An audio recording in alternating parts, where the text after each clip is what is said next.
Peace and blessings, everyone. It's your favorite truth seeker, truth teller, and brother, Wise Champion, back with another one. Today, as I add on to the plethora of topics I want to speak about outside of mental health, I want to discuss another very important topic, which has to do with physical health. And I'm not going to do it from a perspective of a doctor that speaks about, oh, you should be taking this medication, you should be doing this, doing that. But I want to speak from a perspective from my experiences and what things you should look out for. And, maybe you can prevent yourself from going through some of the pitfalls I did. My journey with physical health has basically been my whole life because I've always been a big guy, but I've always been an athlete. I played football, I wrestled, I even did track for a little while. Not running, but, the throwing events.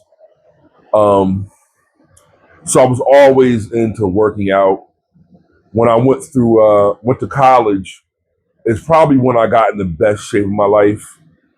I started going to the gym again and working out, and I lifted weights a lot, like a whole lot. Back in 2001, I was 25 years old, hadn't turned 26 yet, didn't turn 26 until the end of the year. I was in the gym doing what I do, and I popped my back doing deadlifts, not wearing a weight belt. And so then I was young, so it was really nothing to it. I took some time off and came back the next week, started doing deadlifts again, no weight belt, my back pops. But again, I'm young, so I took another week off and I just never did deadlifts again. And so through the years, my back wasn't really bad, but maybe about once a year I would throw my back out and I really couldn't do anything during that time for about 3 or 4 days, and then it would always correct itself. But during that time, I got out of the gym, and then I started going back to the gym one day. It's a funny story. I was working juvenile detention, and some boys got into a fight. So I picked up a boy and put him to the ground to break up the fight. And I was a good 330 pounds at that time. He did a push-up with me on his back and stood up. I said, oh, should I go back to the gym? So I started going back to the gym, and I was going heavy. Like I was going 3.5, 4 hours, 5 days a week. Like I was getting it in, like really getting it in. And not only was I lifting weights, I was doing a lot of cardio. I would go to the pool and swim. I would get on the treadmill. Not only that, I lived 2 miles from the gym. So I would walk, you know, freezing cold, burning up hot, back and forth to the gym. This was my routine. Um, One day when I was walking down the street to the gym, and I looked at the thermometer. I was at the bank right there on the corner, and it said like 98 degrees outside. And when I got home, I just passed out. Like I was finished. I was done. I was exhausted, which is probably close to a heat stroke, maybe heat exhaustion, close to a heat stroke. But I stayed in bed that night. Usually I would go pick up my check from my job on Fridays, maybe about 2, 3 o'clock in the afternoon. But I was so jacked up, I couldn't even do that. So I went later on in the evening, like 9, 10 o'clock, to pick up my check. And when I got there, the nurse was like, you're not looking too good. When we take your blood pressure, he took my blood pressure, and my blood pressure was out of control, which I think was from being outside in that heat. And I I don't know if that's when my blood pressure really got out of whack, like to where it is now, where it started from. I don't know. It could be, but I was still going to the gym. My issue was I never got my diet right. I've never been a good cook. I'm a type person. I would, cook food, and if I didn't like it, I just wouldn't eat it. And I never could cook vegetables or anything really healthy. So I kept the cooking like stuff that was not healthy, like burgers and hot dogs. And never really had a balanced diet. And I've never had anybody in my life outside of my mother really care if I ate, well or not. On top of that, I was always a drinker, and when I drank, I smoked cigarettes. So this continued, but I was still going to the gym and I was still working out. I did a lot of working out. I stopped working out again for a while once my daughter was born. Maybe a year or two before she was born, I stopped working out. I don't know what happened. Maybe my back had went out and I stopped.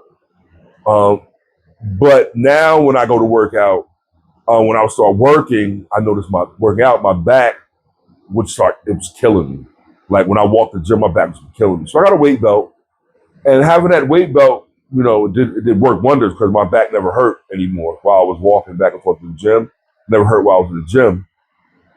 So I go into the gym and I do my thing. I'm doing the same type of work I was doing before: dips, chin ups, pull ups, bench press, shoulder press.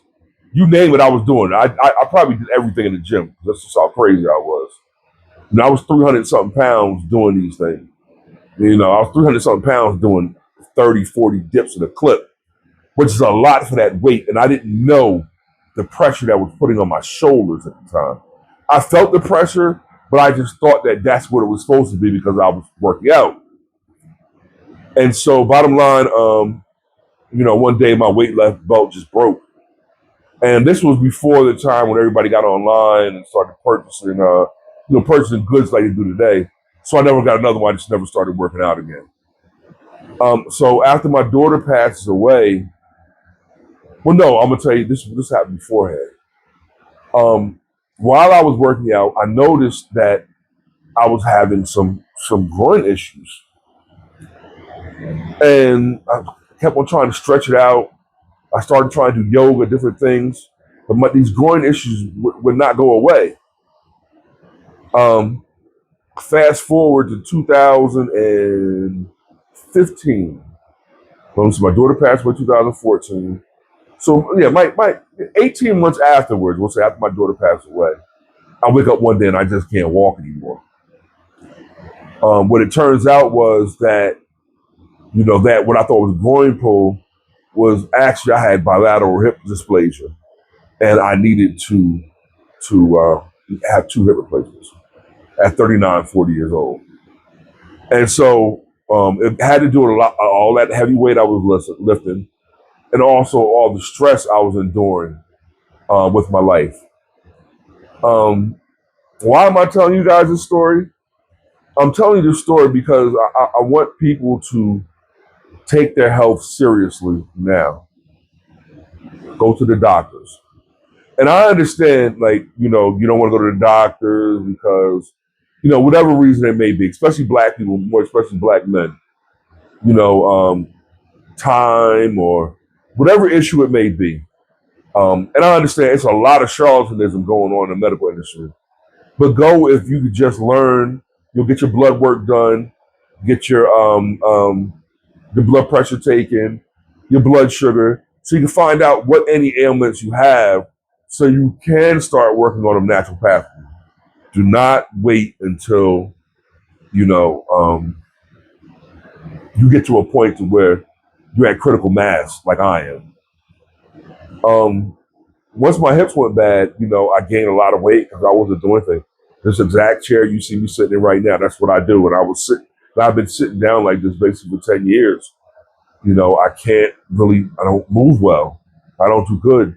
And it's hard because now I go to doctor's offices, and a lot of times there's a long walk to get to that office, and I can't do it. And I ask for help. People don't want to help you. They act like it's an issue, and it's just kind of crazy situation I'm in. And to go along with how my physical health went down and deteriorated, like I said in the past, I'd already dealt with mental health issues. Once I became a prisoner of my own body, that just multiplied exponentially.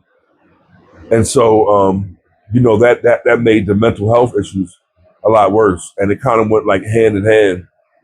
And, I don't want anyone to have to go through what I'm going through or have gone through. It seems like at times it seems like a punishment from the universe for whatever transgressions I have done. I haven't been able to figure it out yet. I don't know, even if it is that. But like I said, it's hell. I go home to visit my dad, and he lives on his house is 3 levels, so I have to constantly walk up and down all these steps, and it's hell. It's hell. And if I could get this message out there and prevent any of you from going down the path that I've gone, then I'm elated. I feel like I have had purpose, because it's no joke. It's no joke when you wake up and you deal with cancer. Like I have cancer now, and you deal with just all the other things that happen in life. It takes a toll on you, and it starts to take a toll on your relationships with other people. I went to my cousin's wedding a few weeks ago, and I saw people I hadn't seen in 30 years, and I was rather embarrassed because what happened. You know, I just want people to be happy and healthy. So this is a part of healing. These videos is healing for me, because I've been through a lot, and when I say I've been through a lot, you pick an aspect of life. I've gone through a supreme trial and tribulation with that aspect. Um, and again, my name is Wise Champion. If you found any value in this video, please like, share, and subscribe. And let's get the conversation started. I would like to get some more people to sit down and discuss these topics with me, and we start a movement dealing with physical, spiritual, mental um, cleansing and health, because that's of supreme importance, especially in this day and time when life is life in the way it is. And with that, I end this video with love, peace, and happiness. Until the next one, peace.